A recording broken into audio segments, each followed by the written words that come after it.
ओम शांति। आज 6 जून 2025। आज के ईश्वरी महावाक्यों में हमारे परमपिता परमात्मा शिव कहते हैं, मीठे बच्चे, भविष्य ऊंच घराने में आने का आधार है पढ़ाई। भविष्य ऊंच घराने में आने का आधार है पढ़ाई। इस पढ़ाई से ही तुम बेगर टू प्रिंस बन सकते हो। प्रश्न, गोल्डन स्पून इन माउथ 2 प्रकार से प्राप्त हो सकता है, कैसे? उत्तर, एक भक्ति में दान पुण्य करने से, दूसरा ज्ञान में पढ़ाई से। भक्ति में दान पुण्य करते हैं तो राजा या साहूकार के पास जन्म लेते हैं, लेकिन वह हो गया हद का।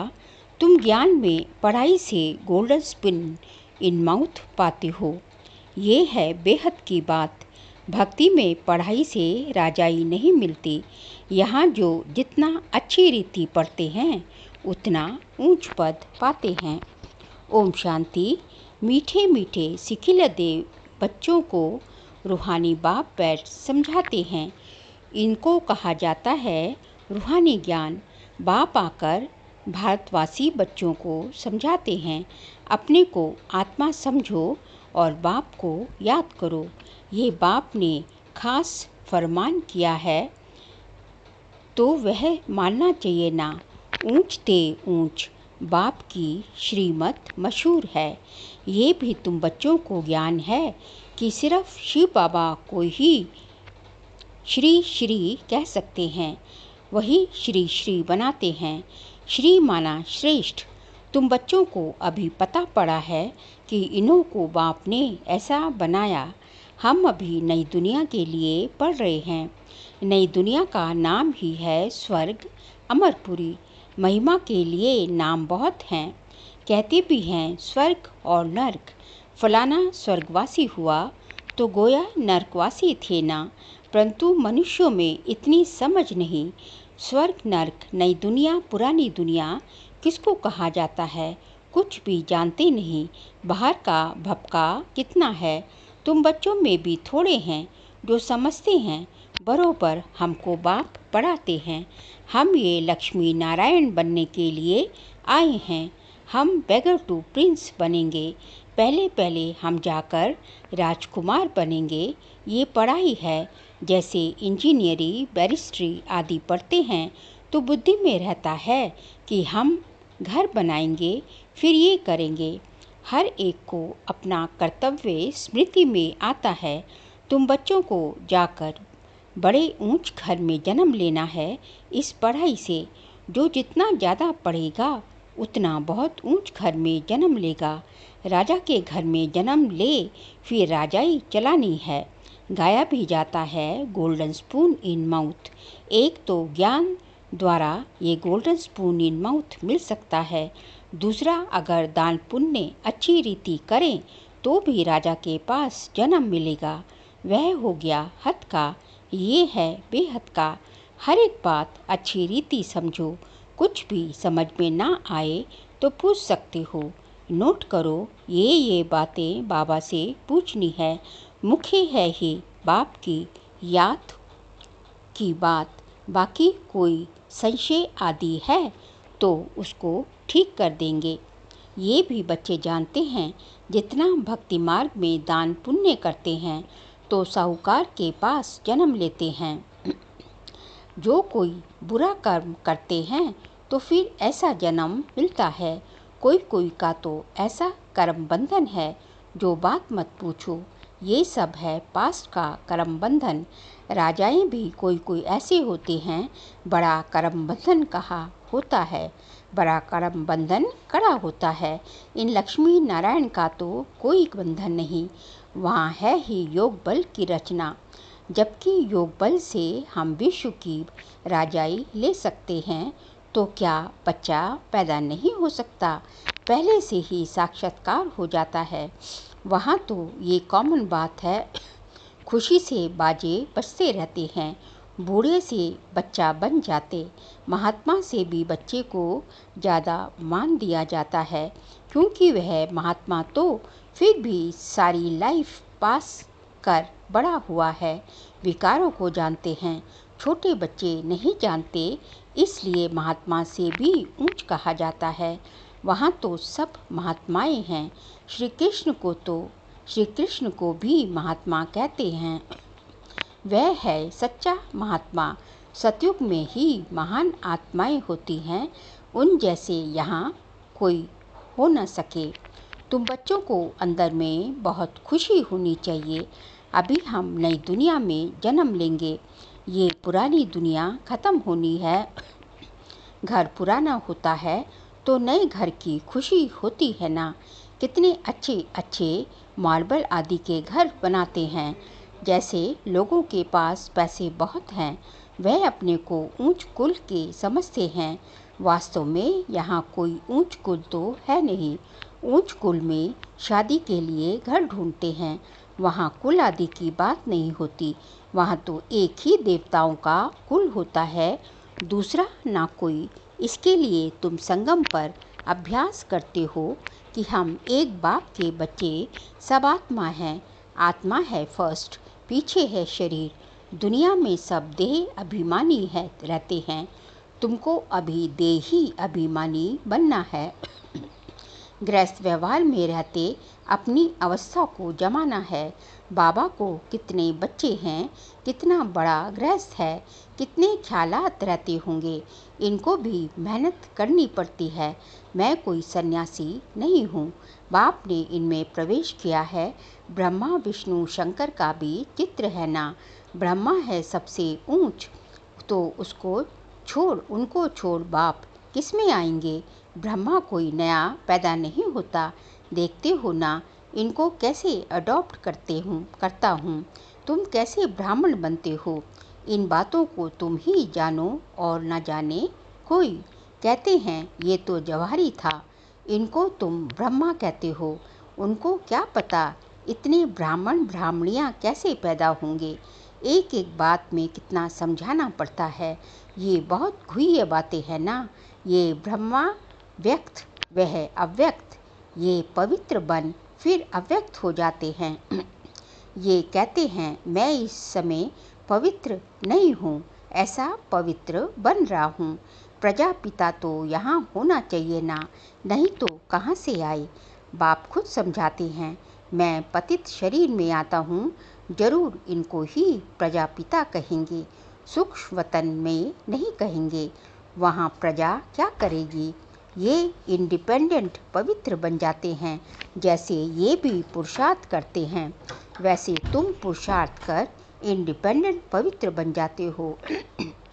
विश्व के मालिक बनते हो ना। स्वर्ग अलग, नर्क अलग है। अभी तो कितना टुकड़ा टुकड़ा हो गया है। 5000 वर्ष पहले की बात है, जबकि इनका राज्य था। वो लोग फिर लाखों वर्ष कह देते हैं। ये बातें समझेंगे भी वही जिन्होंने कल पहले समझा होगा। तुम देखते हो यहाँ मुसलमान, पारसी आदि सब आते हैं। खुद मुसलमान फिर हिंदुओं को नॉलेज दे रहे हैं। वंडर है ना। समझो कोई सिख धर्म के हैं, वह भी बैठ राजयोग सिखलाते हैं। जो कन्वर्ट हुए हैं वह फिर ट्रांसफ़र हो देवता कुल में आ जाएंगे। सैपलिंग लगता है। तुम्हारे पास क्रिश्चियन पारसी भी आते हैं, बौद्धि भी आएंगे। तुम बच्चे जानते हो जब समय नज़दीक आएगा तब चारों ओर से हमारा नाम निकलेगा। एक ही भाषण तुम करेंगे तो ढेर तुम्हारे पास आ जाएंगे। स्मृति आ जाएगी हमारा सच्चा धर्म ये है। जो हमारे धर्म के होंगे वह सब आएंगे तो सही ना। लाखों वर्ष की बात नहीं है। बाप बैठ समझाते हैं तुम कल देवता थे, अभी फिर देवता बनने के लिए बाप से वर्षा ले रहे हो। तुम सच्चे सच्चे ब्राह्मण हो। पांडव अर्थात पंडे, वो है जिस्मानी पंडे। तुम ब्राह्मण हो, रूहानी पंडे। तुम अभी बेहद के बाप से पढ़ रहे हो। ये नशा तुमको बहुत होना चाहिए। हम बाप के पास जाते हैं जिनसे बेहद का वर्षा मिलता है। वह हमारा बाप टीचर भी है। इसमें पढ़ने के लिए कोई टेबल कुर्सी आदि की दरकार नहीं। ये तुम लिखते हो सो भी अपने पुरुषार्थ के लिए। वास्तव में ये समझने की बात है, शिव बाबा तुमको पत्र लिखने के लिए ये पेंसिल आदि उठाते हैं। बच्चे समझेंगे शिव बाबा के लाल अक्षर आए हैं। बाप लिखते हैं रूहानी बच्चे, हे रूहानी बच्चे। बच्चे भी समझते हैं, हे रूहानी बाबा। ये वह बहुत ऊंचते ऊंच है, उनकी मत पर चलना है। बाप कहते हैं काम महाशत्रु है, वह आदि मध्य अंत दुख देने वाला है। उस भूत के वश मत हो, पवित्र बनो। बुलाते भी हैं, हे पतित पावन आओ। तुम बच्चों को अभी बड़ी ताकत मिलती है राज्य करने की।